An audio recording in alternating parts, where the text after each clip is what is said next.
అందరికీ నమస్కారం. నా పేరు డాక్టర్ లక్ష్మీ లాలిత్య మన్నవ. నేను అశ్విని హాస్పిటల్ ఎల్లారెడ్డిపేటలో పనిచేస్తున్నాను.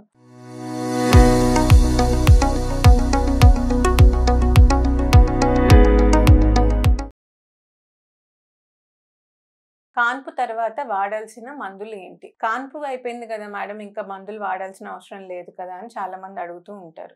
మీకు ఒకవేళ థైరాయిడ్ కానీ, షుగర్ కానీ, బీపీ కానీ ప్రెగ్నెన్సీలో వచ్చి ఉంటే కాన్పు తర్వాత కూడా ఆ మందులు కంటిన్యూ చేయాల్సిన అవసరం ఉంటుంది. మీ డాక్టర్ మళ్ళీ టెస్ట్ చేసి ఇంకా ఈ మందులు మీరు ఆపేయొచ్చు అని చెప్పేంత వరకు మీరు ఆ మెడిసిన్స్ మాత్రం కంటిన్యూ చేయాల్సిన అవసరం ఉంటుంది. ఇవి కాకుండా ఐరన్, కాల్షియం టాబ్లెట్స్ ఏవైతే మనం ముందుగా అనుకున్నామో ప్రెగ్నెన్సీ టైంలో 3వ నెల నుండి ఐరన్, కాల్షియం టాబ్లెట్స్ వాడుకోవాలి అని, ఆ టాబ్లెట్స్ కూడా కనీసం 3 నెలల వరకైనా వాడాల్సిన అవసరం ఉంటుంది. కాల్షియము ప్రెగ్నెన్సీలోనే కాదు, బేబీకి పాలిచ్చే టైంలో కూడా కాల్షియం అవసరం మన బాడీకి, శరీరానికి ఎక్కువ మోతాదులో అవసరం ఉంటుంది. సో అది మనం ఎంత ఫుడ్ తిన్నా దాన్ని సప్లిమెంట్ చేయలేకపోతాము. కాబట్టి కాల్షియం అనేది ఖచ్చితంగా మనం తీసుకోవాల్సిన అవసరం ఉంది.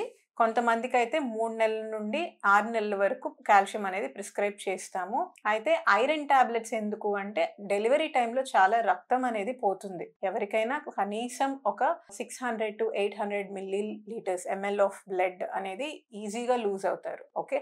సో అంత బ్లడ్ పోయినప్పుడు డెఫినెట్‌గా బాడీలో ఐరన్ కంటెంట్ అనేది తగ్గుతుంది. అది మళ్ళీ మామూలు లెవెల్స్‌కి తెచ్చుకోవడానికి ఐరన్ టాబ్లెట్స్ కూడా 3 మంత్స్ ఖచ్చితంగా వాడాలి.